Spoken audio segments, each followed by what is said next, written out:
I had a secret affair with my best friend's dad. My best friend's dad was always a bit of a mystery to me.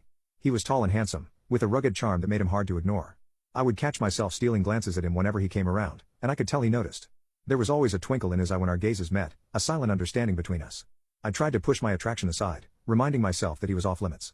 He was married to my best friend's mom, after all, and I had no intentions of getting in the middle of their relationship. But as time went on, it became harder and harder to resist the pull between us. The tension grew until one night, at a party at my best friend's house, it finally snapped. We were both a few drinks in and feeling bold, and before I knew it, we were sneaking off to his study. The intimacy was passionate and intense, everything I had imagined and more. It felt so wrong but so right at the same time. We agreed it would be a one-time thing, a moment of weakness that we would both move on from. But as the days turned into weeks, and the weeks turned into months, we found ourselves unable to stay away from each other.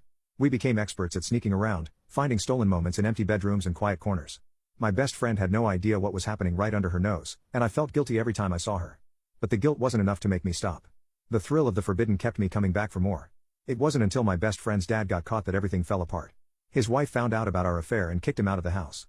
My best friend was devastated, and rightfully so. She couldn't understand why her parents' marriage had crumbled before her eyes, why her dad had betrayed their family.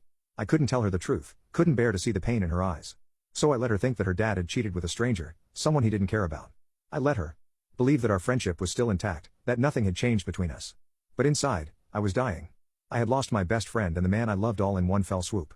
And all because we couldn't resist the forbidden.